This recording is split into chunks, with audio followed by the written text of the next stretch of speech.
corazón santo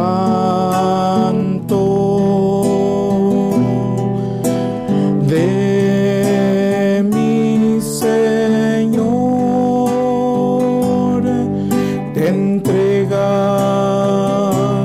hoy de nuevo en el sacramento del amor, en el sacramento del amor.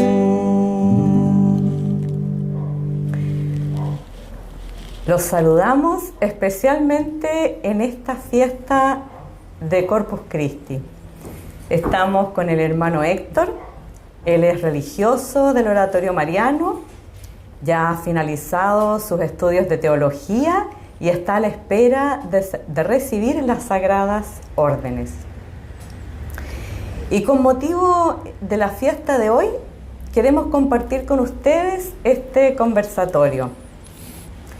Esta fiesta del Corpus Christi, donde se conmemora la institución de la Eucaristía, es especialmente una fiesta del amor de Dios, de Cristo que se queda con nosotros en el Santísimo Sacramento del altar.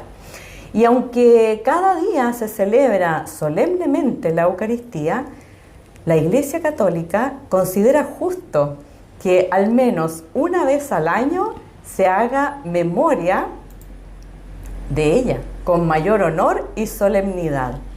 Jesucristo está presente con nosotros en la propia sustancia, en la Eucaristía, en el Santísimo Sacramento del altar. Bueno, hoy vamos a compartir algo del origen de esta fiesta, el origen histórico. Y no podemos dejar de mencionar a Santa Juana de Lieja. Lieja es una ciudad de Bélgica. Ella fue una monja agustina que dedicó su vida a promover la devoción del Corpus Christi. Santa Juana a los 16 años tuvo la primera visión, que después se repitió varias veces en sus adoraciones eucarísticas. Esta visión representaba la luna en su pleno esplendor, con una franja oscura que la atravesaba diametralmente. El Señor le hizo comprender el significado de lo que se le había aparecido. La luna simbolizaba la vida de la Iglesia sobre la tierra. La línea opaca representaba, en cambio, la ausencia de una fiesta litúrgica para la institución de la cual le pedía a Juliana que se comprometiera de modo eficaz, una institución de una fiesta donde los creyentes pudieran adorar la Eucaristía para aumentar su fe, avanzar en la práctica de las virtudes y reparar las ofensas al Santísimo Sacramento. Pero para tener confirmación de que una inspiración o una visión viene realmente de Dios, siempre es necesario sumergirse en la oración, saber esperar con mucha paciencia, buscar la amistad y la confrontación con otras almas buenas y someterlo todo al juicio de los pastores de la Iglesia. Fue precisamente su obispo quien, después de unos titubeos iniciales, acogió la propuesta de Juliana y de sus compañeras, porque finalmente Juliana estuvo acompañada de otras religiosas que tenían el mismo deseo de promover esta devoción. Entonces, este obispo de Lieja instituye por primera vez en el año 1247 la fiesta de Corpus Christi, pero fue en ese entonces solamente en esta ciudad de Bélgica. Pero bueno, luego otros obispos imitaron lo que él había hecho, esta fiesta, y la buena causa de la fiesta del Corpus Christi, que ya había comenzado en este país, en estas ciudades, Conquistó también a Santiago Pantaleón de Troyes, que había conocido a Santa Juana durante su ministerio de archidiácono en Lieja.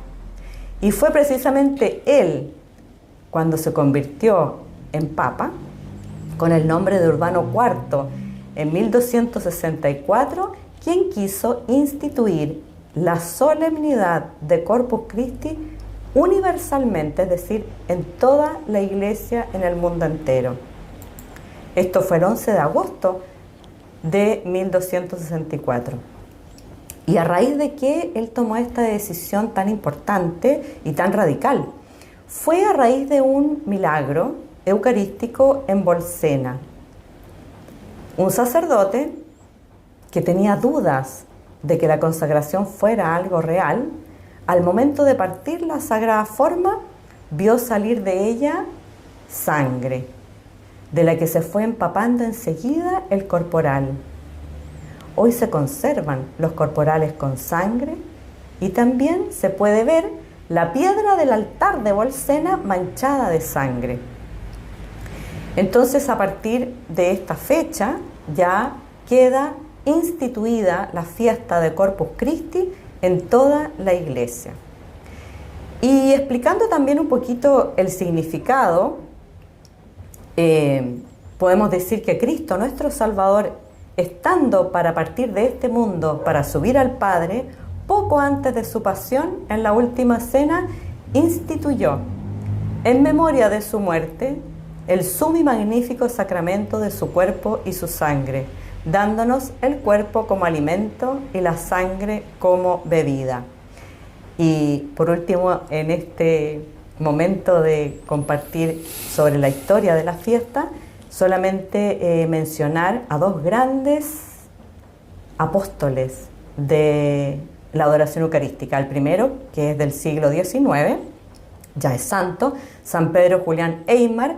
Él nos dice: la adoración eucarística tiene como fin la persona divina de nuestro Señor Jesucristo presente en el Santísimo Sacramento. Dichosa el alma que sabe encontrar a Jesús en la Eucaristía, y en la Eucaristía todas las cosas. Y también vamos a hacer mención a un sacerdote de nuestro tiempo que es argentino y vive en España. Él se llama Padre Justo Lofeudo y ha sido un gran misionero de las capillas de adoración perpetua en nuestro tiempo. Y él dice: el Señor está verdaderamente presente en el Santísimo Sacramento. Él dijo: yo soy el pan de vida bajado del cielo, en Juan 6, versículo 35. Jesús es fiel a su promesa. Él nos dice: sepan que estoy con ustedes hasta el fin de los tiempos.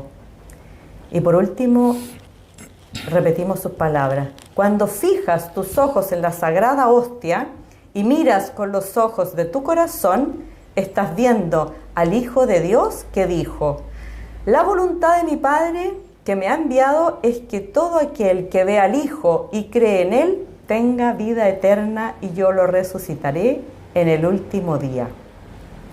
Bueno, y ya haciendo esta introducción sobre esta fiesta, ahora los voy a dejar con el hermano Héctor, que nos va a compartir un poco más sobre el sentido teológico que tiene. Muchas gracias, señora Carmen Luz. Si usted me permite sacar esta guitarra. Hablarles de la presencia del Señor en la Santa Eucaristía es ir y contemplar esa promesa que el Señor les hizo a los apóstoles, a sus discípulos, que Él estaría presente con nosotros hasta el fin de los tiempos. Y el Señor lo ha cumplido sin duda. Se ha querido quedar de dos formas, que la forma viva y eficaz, uno mediante su palabra, que es para nosotros verdadero alimento, nos vivifica, nos da la gracia de poder estar en comunión con Él, y también su presencia real en el Santísimo Sacramento del altar, en la Eucaristía. La Eucaristía constituye a la Iglesia, la fundamenta. Por la Eucaristía nosotros tenemos iglesia, somos iglesia porque ahí está la plenitud tanto de la expresión de la iglesia y la expresión litúrgica de la iglesia. Y su presencia real nos anima y nos fortalece. Esta presencia real está instituida en la Sagrada Escritura. Encontramos la institución de la Eucaristía en Mateo 26, en Marcos 14, Lucas 22 y Primera de Corintios 11. Ahí podemos encontrar la institución de la Eucaristía, el relato de la institución de la Eucaristía, que es muy lindo, es hermoso. Es el deseo del Señor que un día jueves compartió la cena con sus discípulos y les mandó a hacer lo mismo. Y esa institución de la Eucaristía es la celebración a modo sacramental de lo que iba a acontecer el día Viernes Santo, la plenitud de la entrega redentora de Jesucristo en la cruz. Y ese acontecimiento, señora Carmen Luz, lo reconocieron los padres de la Iglesia desde un principio, porque de hecho obedecieron la palabra del Señor de hacer eso en memoria de Él, un memorial. Qué lindo, ¿cierto? Qué bonito. Y qué lindo que eso mismo que comenzaron a celebrar los primeros apóstoles, los padres de la Iglesia, lo tenemos nosotros hoy día, lo celebramos muy parecidamente. O sea, tenemos muchas oraciones que están en la Santa Misa que estuvieron al principio y que hoy día las tenemos. Qué bonito, ¿cierto? Yo me acuerdo, estudié algo y decía que los primeros padres de la Iglesia nunca dudaron de la presencia real de Jesucristo en la Eucaristía. Nunca dudaron porque, por ejemplo, San Justino, San Ignacio de Antioquía, San Ireneo, ellos decían que Jesucristo estaba realmente ahí en la Eucaristía, estaba su presencia santa, su cuerpo, decían. Incluso San Ireneo y San Ignacio de Antioquía iban como en un paralelo a hablar un poco de la encarnación, incluso a modo de encarnación, cómo Jesucristo estaba ahí presente en la Eucaristía. Qué bonito, era muy lindo poder leer los padres de la Iglesia. Nos da también a nosotros un fundamento para decir, esto se ha celebrado siempre, esto se ha reconocido siempre. Es hoy día el problema. Hoy en día, cuando falta la fe, no podemos reconocer que Jesucristo está ahí, porque cuando falta la fe es difícil reconocerlo. Y sobre todo en este tiempo, un tiempo de mucho bullicio, de muchas otras ideas y de muchos errores que también se fueron presentando a lo largo del desarrollo teológico de la presencia de Jesús, su presencia real en la Eucaristía. San Agustín, el gran teólogo de la Iglesia inicial, nos hablaba que realmente Jesús estaba ahí, nunca dudaron que estuviera ahí presente, pero sí hacía la salvedad, que se entregaba para nosotros en forma sacramental, no en forma física, porque nosotros no tenemos esa costumbre de comer la carne viva de otra persona, porque lo que está ahí en el Santísimo Sacramento del altar es Jesucristo hecho carne, en este misterio pascual de su pasión, su muerte y su resurrección. O sea, Jesucristo está ahí con su cuerpo resucitado y de una forma sacramental, no física. Porque si fuera física, realmente tendríamos que comer carne y comer su carne. Y esto Jesucristo lo ha expresado tan así que en algunos milagros eucarísticos hemos encontrado, o nos ha dado a conocer el Señor por milagro, por gracia de Él, que nos hemos encontrado que lo que está ahí, esa hostia, el pan aparente, nos hemos encontrado con carne, ¿cierto? Hay unos milagros eucarísticos muy lindos que ustedes los pueden buscar ahí mismo en internet. Uno me acuerdo de uno, el milagro eucarístico del anciano, que se conserva hasta los días de hoy, donde había un monje que estaba celebrando la Santa Misa y comenzó a dudar si era realmente Cristo presente ahí. Y se transformó, se convirtió eso en carne, o sea, lo tienen hasta los días de hoy reservado de esa forma. Bueno, pero la pregunta está en lo siguiente: ¿qué hace que esto, que en un principio es pan y es vino, se convierta en el cuerpo y en la sangre del Señor. ¿Qué hace? Esa es la pregunta casi teológica que se hicieron muchas personas. Algunos erróneamente llegaron a decir que era la fe subjetiva de uno que hacía que la presencia de Cristo estuviera ahí. Principalmente se dieron en los errores de los protestantes, ¿cierto? Que en el fondo la fe subjetiva de cada persona hacía que la presencia de Cristo estuviera ahí, o que la fe comunitaria de la iglesia hiciera que Jesucristo estuviera ahí, pero que después desaparecía esta presencia. Y no es así. La presencia de Jesús con su cuerpo, con su sangre, su alma y su divinidad es algo objetivo, es algo que Él quiso instituir y Él quiso dejar y que no depende de nuestra fe. Lo que depende de nuestra fe es que la fe a nosotros nos hace reconocer que realmente Jesús está presente ahí. Pero Jesús está presente cuando hay un ministro ordenado válidamente y consagra o confecciona ese sacramento. Y Jesucristo se hace presente. Y se hace presente, aquí va la respuesta de cómo. Por su palabra, por el poder de su palabra. Y entonces había un padre de la iglesia que se llamaba San Cirilo de Jerusalén, que decía, es imposible que podamos dudar de la presencia de Cristo en la Eucaristía, porque comenzamos a dudar de su autoridad de Dios, porque es la virtud, la fuerza, el milagro de su palabra que quiso dejarlo así.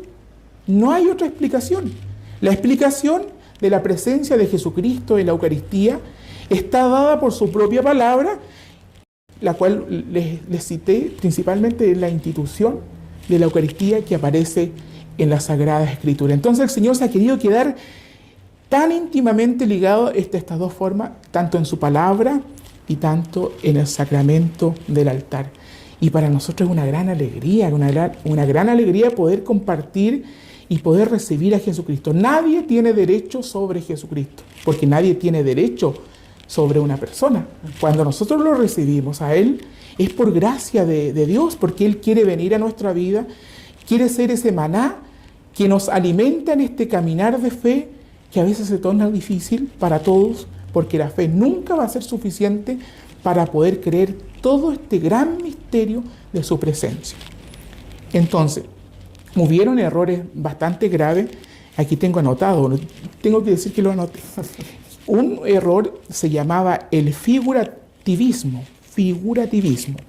Entonces, de un señor teólogo Berengario de Tours, de Francia. Él planteaba que Jesucristo estaba ahí como una figura, como un símbolo, pero que no estaba realmente presente. Y este señor influyó tanto en ese tiempo que este planteamiento lo tomaron los reformadores protestantes, principalmente Zwinglio y Calvino. Ellos llegaron a afirmar eso, que la presencia de Cristo no era real, sino que era una presencia de figura, de simbolismo. Y para nosotros la Eucaristía no es simbolismo de Jesucristo, es su presencia real. Es lo que Él instituyó y lo que hemos dicho, lo que ha instituido en la Sagrada Escritura, y que lo podemos leer y reconocer, y está por supuesto que está en el momento de la confección de la Eucaristía. El sacerdote lee esas mismas palabras, las dice, y por eso que tienen que mirar el misal para poder decir exactamente las mismas palabras y en el mismo momento. No puede equivocarse o confundir el cuerpo o la sangre. Tiene que estar concentrado, sobre todo en ese momento, para decir las mismas palabras de Jesucristo y poder confeccionar, y que eso realmente provoque el cambio sustancial. Y entonces ahí hay otro error más también, que es el error que adoptaron los seguidores de Lutero, que hablaba de que había una impanación, que quiere decir que reconocían la presencia de Cristo ahí, pero que Cristo venía como a habitar la sustancia de pan. Y realmente los padres de la iglesia dijeron no. Y sobre todo el Concilio de Trento del año 1545 al 63, en 25 sesiones, pudieron ver estas cosas, dar una respuesta a la protesta de estos, valga la redundancia, protestantes, y poder decirle lo que realmente acontecía en la Eucaristía. Entonces, en la Eucaristía, realmente el pan ya no existe. O sea, desapareció el pan. Lo que nosotros vemos ahí son los accidentes de pan, pero la sustancia de pan, lo que está debajo, ya no hay pan. Es Cristo que está presente con su cuerpo, su sangre, su alma y su divinidad. Ya no hay pan. Lo que pasa es que en la Eucaristía hay un gran misterio, que es la presencia de Cristo, y también hay un gran milagro, que Jesucristo tiene que provocar ese milagro para sostener ese pan, esa apariencia de pan, ese accidente de pan, pero ya no hay pan. Entonces, uno a veces tiene que tener cuidado de hablar de la Eucaristía. Se puede decir el pan celestial, porque sabemos que es Cristo que se da como comida, pero no hay pan ya. Ahí no hay pan. Ahí están las apariencias, los accidentes, el gusto, el tacto, como decía la oración de Adórote Devote, el tacto, el gusto, pero sin embargo, lo que se resiste, ¿cómo se llama? El sentido que se resiste a creer que hay solo pan es el oído. ¿Por qué? Porque escuchamos obedientemente lo que Jesucristo ha dicho. ¿Y dónde lo ha dicho? En la institución de la Eucaristía, en las Sagradas Escrituras. O sea, nuestra fe nos hace reconocer que Jesucristo está ahí, pero no realiza que Jesucristo esté ahí, sino que por la propia virtud de las palabras del Señor. Qué alegría para nosotros, ¿cierto? Sí. Es una alegría inmensa poder saber que ahí está Jesús y que es una persona y yo no tengo derecho, sino que Él es que ha venido a mí, a mi vida, para fortalecerme, para alentarme, para entrar en comunión con Él. Y por eso que los padres de la iglesia decían, es como cuando Cristo bajó del cielo y se hizo hombre por nosotros, se hizo carne, en la encarnación. Entonces, no hay duda, o sea, lo que tenemos que hacer nosotros, pedir cada día, es que Dios, nuestro Señor Jesucristo, aumente nuestra fe. ¿Para qué? Para poder reconocerlo a Él, para poder relacionarnos con Él de una forma, creo yo, estoy hablando yo, amistosa, de una forma cercana, de una forma familiar, pedirle al Señor.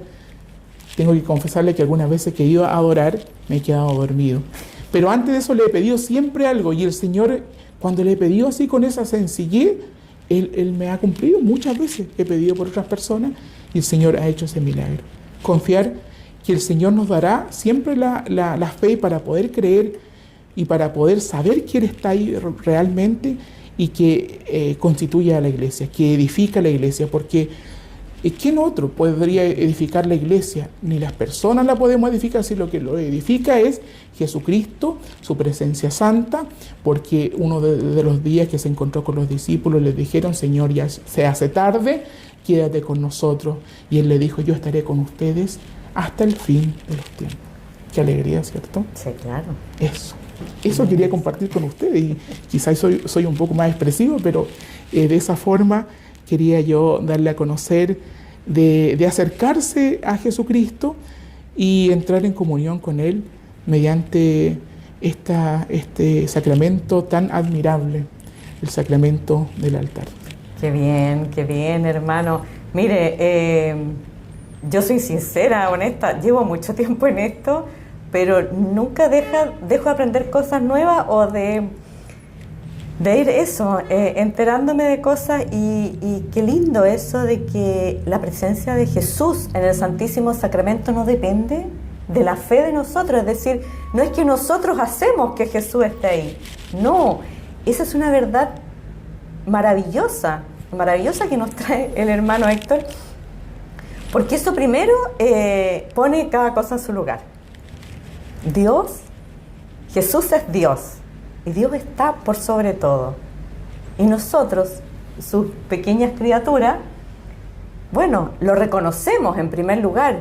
Ese es el acto primero de la adoración, reconocer que Jesús es Dios y que está ahí presente, como dijo el hermano, su cuerpo, su alma, su sangre y su divinidad. Y está ahí por su propia virtud, por su palabra, por lo que dijo, por la Sagrada Escritura. Qué maravilla. Muchas gracias, hermano Héctor, por traernos todo este conocimiento teológico que sin duda, primero, libera de muchos errores. La verdad siempre nos hace libres. Y en segundo lugar, nos acerca un poquito más a poder celebrar esta fiesta con mayor solemnidad, con mayor devoción. Así que... Hagamos un canto. Maravilloso, hermano. Hagamos un canto y después yo le voy a hacer una pregunta ya. Bueno, ahí voy a estar atenta. Bueno. Dios está aquí, tan cierto como el aire que respiro, tan cierto como la mañana se levanta, tan cierto como que este canto lo puedes oír. Dios está aquí, tan cierto como el aire que respiro, tan cierto como la mañana se levanta, tan cierto como que este canto lo puedes oír. Bueno, dos preguntas en una. Dos preguntas que como es un poco más de la existencia de este tiempo. Mire, yo antes de ser religioso era un laico más o menos comprometido, pero siempre participé de encuentros, señora Carmen Luz, de encuentros así animados, muy animados, pero nunca, o quizás alguna vez, de adoración al Santísimo. Es algo que siempre me quedó en mi memoria, recordar de que yo nunca participé en una adoración. O sea, ¿por qué será que me pasaba solamente a mí? Y comencé a preguntarme eso y a preguntar a otras personas, que por qué en 20, 30 años atrás la adoración al Santísimo era tan escasa, era tan pobre. Y yo sé que la iglesia sí lo hacía, usted después nos va a conversar de cómo era. Yo sé que la iglesia lo hacía, quizás los religiosos también lo hacían, porque cuando yo comencé mi vida religiosa, ya teníamos un día o 2 días de adoración al Santísimo. Esa es la primera pregunta. Quisiera preguntarle que por qué hubo un tiempo en que no estaba tan abierto para las personas comunes y corrientes, y los creyentes también, claro. Esa es la primera pregunta. Y lo otro, ¿cuáles serán los frutos, señora Carmen Luz, que le da a una persona ir a visitar el Santísimo? O la forma de cómo llegar. Eso nos serviría mucho también en este día poder aclararlo. Ya sabemos de la presencia real, ahora de cómo hacerlo, qué actitud adoptar cuando uno va a visitar el Santísimo. Porque hay mucha gente que todavía le tiene miedo a eso. Dice, hermano, pero si a mí nunca me han enseñado cómo ir a visitar al Santísimo. Bueno, yo tampoco soy experto, pero yo voy. Simplemente voy y lo visito y a veces me quedo dormido antes. Bueno, esa es la pregunta. Bueno, hermano, a ver, vamos a hacer lo que se pueda en cuanto a la respuesta. Sobre la primera pregunta, efectivamente, la Iglesia siempre ha adorado a Jesús en el Santísimo Sacramento. Siempre ha existido la adoración. La esposa de Cristo adora al esposo, como en el Cantar de los Cantares. Entonces, pero principalmente estaba esta devoción reservada a los religiosos, a las religiosas, y se establecieron, no son movimientos, porque en esa época se establecieron congregaciones de adoración perpetua. Por ejemplo, hablamos en un primer momento de San Pedro Julián Eymar. Él, gran apóstol de la adoración perpetua, por supuesto fundó los sacramentinos y también fundó la sacramentina, o sea, sacerdotes dedicados exclusivamente a la adoración perpetua y religiosas también dedicadas a adorar a Jesús perpetuamente. Esto por mencionar una congregación. También hay otras, está Santa Santa Magdalena Santa María Magdalena del Santísimo Sacramento, que también fundó las adoratrices perpetuas. Y bueno, fue una época de la iglesia en que sí se adoraba a Jesús día y noche, pero reservado a los monasterios. Los laicos que deseaban o querían podían asistir, pero no como a cargo de, sino que simplemente participando de esta maravilla que era adorar a Jesús. Y así en algunos países era bastante practicado, donde había sobre todo más presencia de estas congregaciones. También hubo laicos que se dedicaron y que finalmente fueron sacerdotes. Es decir, mucha gente siempre a lo largo de la historia de la Iglesia ha practicado la devoción a la Eucaristía. Pero hubo un acontecimiento que marcó, por así decirlo, un hito en la historia de la adoración al Santísimo Sacramento, y fue el atentado que sufrió San Juan Pablo II el 13 de mayo de 1981, justamente cuando la Iglesia estaba celebrando las apariciones de la Virgen de Fátima en Portugal. Entonces, ¿qué sucede ahí? El Santo Padre puede ir ya visualizando cómo las profecías o los secretos de Fátima están llegando a su cumplimiento, y él se da cuenta que estamos, bueno, como dice la Escritura, hay que leer los signos de los tiempos para ir actuando, ir reaccionando. Entonces, él, bueno, fue el milagro de que siguió vivo, y a pesar de que el atentado era para quitarle la vida, y por la Virgen, por la mano de la Virgen, él es salvado. Entonces él parte con la adoración perpetua justamente en la Basílica de San Pedro a finales de ese año. ¿Y por qué? Porque esa fue su reacción, por así decirlo, ante este acontecimiento del atentado. Bueno, porque preocupado él del cumplimiento ya de las profecías de nuestra Madre, la Virgen María en Fátima, comienza a tener varias conversaciones con Sor Lucía, que estaba viva, y revisión también de esos escritos, de los secretos, de las profecías, de todo lo que la Virgen anunció en Fátima. Entonces, bueno, para ir no extendiéndome tanto, el Papa ve la urgente necesidad de que el pueblo de Dios vuelva a Jesús, a reconocerlo en la Eucaristía, en el Santísimo Sacramento. ¿Y por qué? Porque justamente el enemigo, ¿cuál era la acción más común y más fuerte con la que está atacando a la Iglesia y a las familias?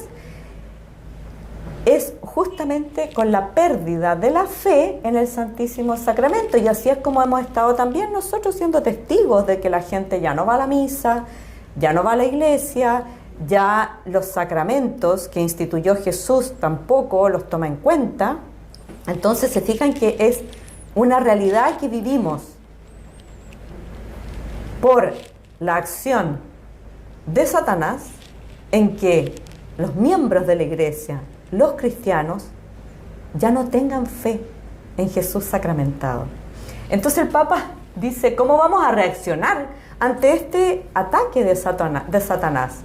Y él justamente ve en su visión de santo la necesidad de que el pueblo de Dios adore a Jesús y comience esta maravilla de establecer las capillas de adoración perpetua, lo que antiguamente estaba reservado exclusivamente para los religiosos y religiosas, ahora sea para los laicos.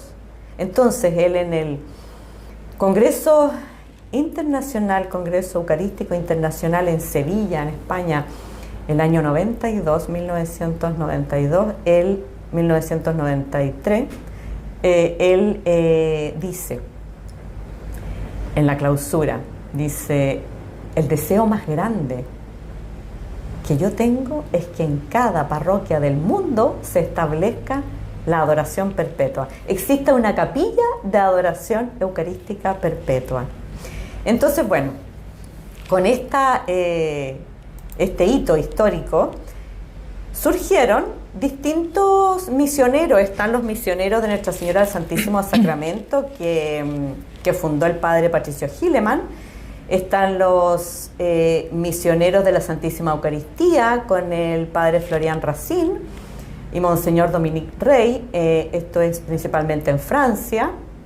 El padre Patricio Hilleman se ha encargado de América Latina, y está los misioneros de la Sociedad Misionera de Nuestra Señora del Santísimo Sacramento, fundado por el padre Martín Lucía, donde también ahí está el padre Justo Lofeudo, que hicimos mención antes, trabajando principalmente en Europa, en España, Italia.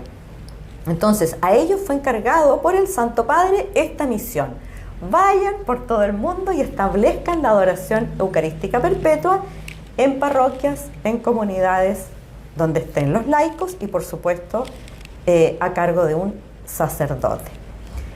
Bueno, entonces tenemos ya un poco el conocimiento de dónde viene esto. Esto, por así decirlo, que mucha gente se extraña y dice: ¿qué es esto? ¿Cómo lo voy a hacer? ¿Qué es adorar?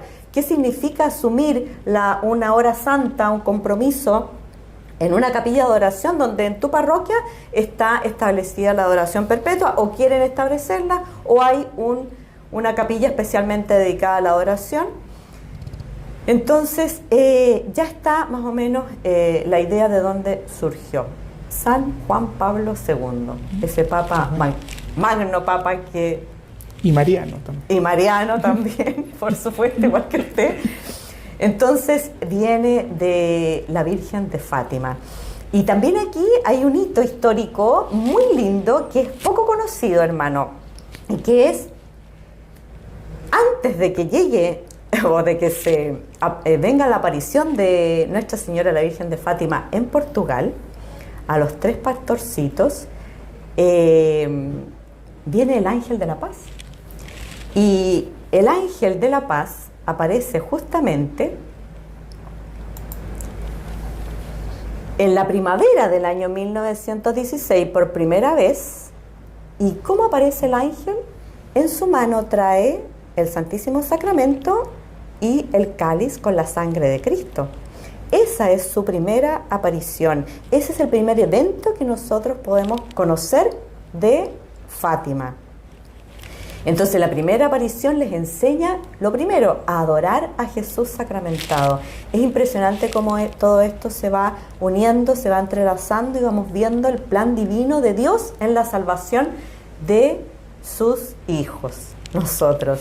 Y les enseña esta oración muy cortita, pero les dice que tienen que estar postrados ante la presencia de Jesús en el Santísimo Sacramento, y les enseña esa oración tan linda que dice: Dios mío, yo creo, adoro, espero y os amo. Os pido perdón por los que no creen, no adoran, no esperan y no os aman. Bueno, después viene la segunda aparición del ángel en el verano, en el verano del mismo año, 1916, y finalmente una tercera aparición en el otoño ya del año 1916.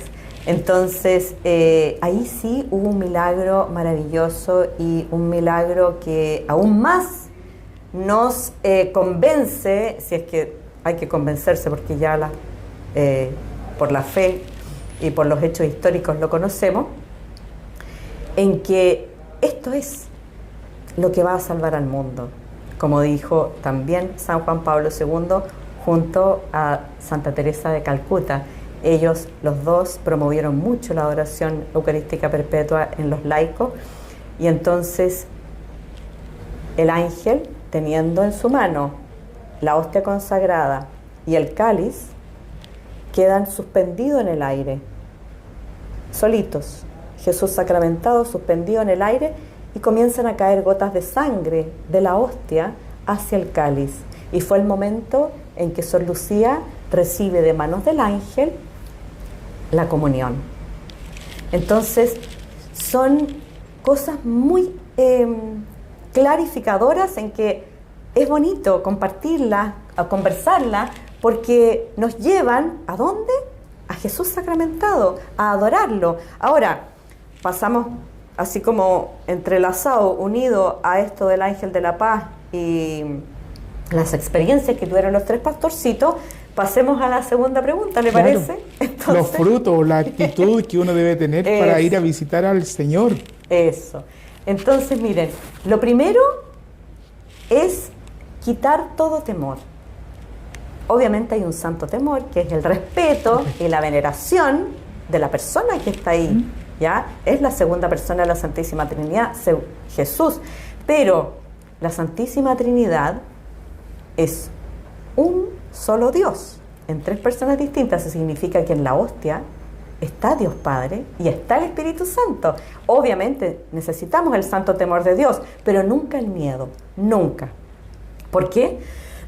Porque eso simplemente nos separa del acto que debemos hacer, que es un acto de fe en que entramos, un acto de fe y de amor en que entramos en íntima relación con aquel que nos ha creado por amor. Por lo tanto, es el que más nos ama. Entonces, ¿cuál es, si por así decirlo, una actitud que se pueda sugerir en la adoración? Es esa. Yo voy ahora a adorar al que me creó. Por él yo estoy aquí. Y que me creó por amor. Y por amor quiere que yo sea feliz. Entonces, si estoy triste, tengo problemas familiares, personales, en el trabajo, de la índole que sea, o bien, a lo mejor yo no tengo problemas, pero estoy viendo que el mundo está como patas para arriba, por decirlo así, entonces yo voy donde mi mejor amigo, donde Dios. ¿A qué? A exponer a sus pies todo lo que tengo, mis problemas, mis familiares, mis amistades o el mundo entero. ¿Y qué sucede ahí, hermano Héctor? Es que Dios toma todo aquello que nosotros llevamos. ¿Para qué? Para sanarlo, para liberarnos y para bendecir. Dios está ahí esperando para dar su bendición, para dar amor. Entonces, es eso, es muy simple, no hay que complicarse mucho, simplemente ir a estar con su mejor amigo, con quien más nos ama. Y obviamente que uno al amigo le tiene confianza, le tiene amor, que es como que uno se emociona cuando va a estar con su mejor amigo, con su mejor amiga y con esa persona que más te ama. ¿Será que hay que tener una actitud como María Santísima? Justamente. Oiga, nuestro padre fundador, el padre Sergio, que en paz descanse, él nos enseñaba de algo tan popular, tan lindo y tan fácil. Decía: con María corramos alegremente a la Eucaristía. Justamente, eso. Y nunca quitar la presencia de María de la capilla de oración perpetua. Es probable que quizás haya o no haya una imagen de la Virgen, no importa. Pero ella está ahí, ¿cierto? Pero por supuesto, y es más, cuando usted vaya a la adoración eucarística, mire la custodia. Mire la custodia. ¿Y quién es la custodia? María Santísima. Porque, ¿quién fue la primera custodia? María Santísima. María Santísima. Ella. La madre. Ella nos trajo a Jesús en su vientre. Incluso hay capillas, hermanos, que tienen la custodia. Es María, preciosa, con la hostia consagrada en su vientre, en su corazón. Es precioso, porque esa es una verdad. ¿Por quién viene a Jesús encarnado? Por María. Dios elige a María para encarnarse y venir a nosotros. Bueno, y así como usted también lo mencionó en esa introducción teológica tan buena, tan precisa, esa es la importancia, como la encarnación de Jesús en María Santísima, y luego, a pesar de que asciende al cielo, se queda en la sustancia del pan, que ya no es pan ni vino, sino que es la carne de Cristo. Entonces, por supuesto que María Santísima está ahí con nosotros. Y es tan carne que en los milagros eucarísticos, en los análisis que se le han hecho, dice que es carne humana y dice que es carne del corazón. Sí. O sea, del corazón santo de Jesús, del Sagrado Corazón. Y justo, bueno, estamos viviendo tantas cosas bonitas y vamos a vivir el Corpus Christi dentro del mes del Sagrado Corazón. Wow, sí. Es más que una devoción, es reconocer que el Señor se nos entrega por amor y está presente también por amor y continúa estando presente y estará presente hasta el final de los tiempos, como lo ha prometido. Son regalos muy lindos que Dios le va haciendo a la iglesia y que tenemos que aprovecharlos y tenemos que tomar conciencia y tenemos que poner también, dar frutos. Y aquí viene ya sí lo último sobre sus dos preguntas, dar fruto. Bueno, como decía, la Santísima Trinidad es un solo Dios, uno y trino, y la unidad está presente ahí. Entonces está el Padre, Dios Padre, Creador, está Dios Hijo Redentor y está el Espíritu Santo Santificador. Entonces, ¿cuáles son los frutos de una hora santa? Obviamente los frutos que nos puede dar el Espíritu Santo. Y en eso también podemos hacer, más específicamente, hablar de 5 gracias que se derraman en la adoración perpetua. En cada hora santa que usted puede estar ahí, junto a Jesús sacramentado, entonces el Espíritu Santo comienza a trabajar en su alma, regalándole la santificación de su alma. El Espíritu Santo va santificando por su presencia real, por la presencia de Cristo real ahí, va santificando su alma. No importa que se duerma, hermano, no importa. Gracias, muchas Cuando gracias. uno se duerme en la adoración, es como cuando anestesian al que van a operar. El Espíritu Santo sigue operando ahí y Jesús va redimiendo a través de su Espíritu Santo en esa alma que a lo mejor está dormido porque está descansando en los brazos de Cristo, porque está poniendo todo en manos del Señor. Entonces, bueno, la santificación, la transformación, vamos siendo transformados, nos vamos pareciendo un poquito más a Jesús, porque así dijo Dios, sean perfectos como yo soy perfecto. También está, y esto es muy importante, la restauración. Nosotros vamos colaborando con la restauración del mundo, con esa restauración que va haciendo Cristo en la historia de la iglesia, en la historia del universo. Se va restaurando, nosotros vamos ahí uniéndonos a la acción redentora de Cristo. Y también vamos colaborando en todo lo que es la reparación, sobre todo hoy, en que el mal parece que domina todo, aparentemente tiene el mundo en sus manos, pero no es así, porque Dios es más que el mal, y Jesús dijo, viene Satanás, pero nada puede conmigo. Entonces, tenemos que reparar todo el mal y a la Sagrada Eucaristía sobre todo, pero las ofensas, la Virgen en Fátima lo dijo también, Dios es tan ofendido, sin ninguna vergüenza, el ser humano rechaza a Dios, lo ofende, y etcétera. Entonces, podemos nosotros ahí en las horas santas dedicar un ratito, unirnos a la reparación, y sobre todo ahora, hermano, en que comienza el Sagrado Corazón, el mes del Sagrado Corazón de Jesús, y Él le pide a Santa Margarita que repare con Él, que lo ayude. Qué increíble que Dios nos pida algo cuando Él es Dios, pero Él quiere que participemos y vayamos colaborando, porque amor con amor se paga. Y como el amor busca ser correspondido, entonces vayamos a la adoración para recibir todos esos frutos del Espíritu Santo. Vayamos con ese corazón agradecido, principalmente agradecidos de todo lo que Dios nos da, reconociéndolo como Rey, como nuestro Dios, y participando con nuestro pequeño granito de arena. Es una hora, a lo mejor sí, es un sacrificio para muchos, que dejar de lado otras cosas y estar ahí sentadito una hora en silencio, o quizás cantándole, o rezando, o leyendo, enfrente de Jesús sacramentado. Entonces, bueno, esas son las gracias. La verdad es que me siento que quedé como corta, me falta mucho por hablar. Digo, di algo más, pero en verdad que no pararía nunca, porque las gracias y los frutos de la adoración eucarística son las gracias y los frutos que Dios le quiere dar a cada uno de sus hijos. Y entonces, ¿qué hace falta? Ir, vayamos y adoremos a Jesús.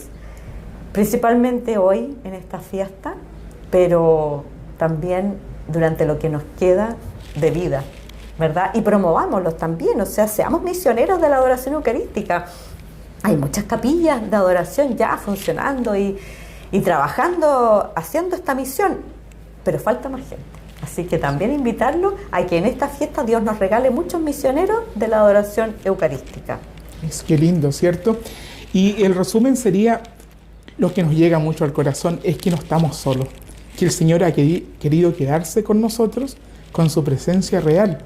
Y entonces nadie debería sentirse solo, ningún creyente debería sentirse nunca solo, sino que estamos acompañados por el Señor y estamos acompañados también por su madre, porque donde está el Hijo está la madre, donde está Jesús, ahí está su madre, y donde está la madre, también está Jesús. Entonces, qué lindo para nosotros poder seguir creyendo, que aumente nuestra fe, pedirle al Señor y sobre todo reconocerlo como nuestro Salvador y hacer todo lo que usted decía, también por muchas personas que no lo hacen, que no rezan, o por muchos hermanos que en este tiempo tan difícil han partido sin una oración. Precisamente ahora tengo que ir a despedir un hermano que ha partido de esta vida y que necesita también la oración de la iglesia. Para mí ha sido una gran alegría compartir con ustedes este tema y espero que Dios siempre nos bendiga mucho para poder seguir anunciando su reino y su presencia santa en medio del mundo. Y nosotros queremos pedirle, hermano, que para terminar con la misma alegría con que estamos, un cantito final. Cantemos un canto. Y vamos a cantar un canto a la Virgen, nuestra Madre. Ella, que nos quiere mucho, dijo en un principio sí. Sí, Madre mía, sí. Lo que quieras, Madre mía, sí.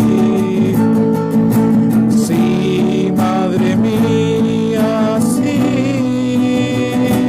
Lo que quieras, Madre mía, sí. Lo que quieras, Madre mía, sí. Y lo que María quiere es que adoremos a su Hijo Jesucristo. Eso. Bueno, muchas gracias por este momento de haber compartido con nosotros y los dejamos invitados para un próximo conversatorio. Gracias.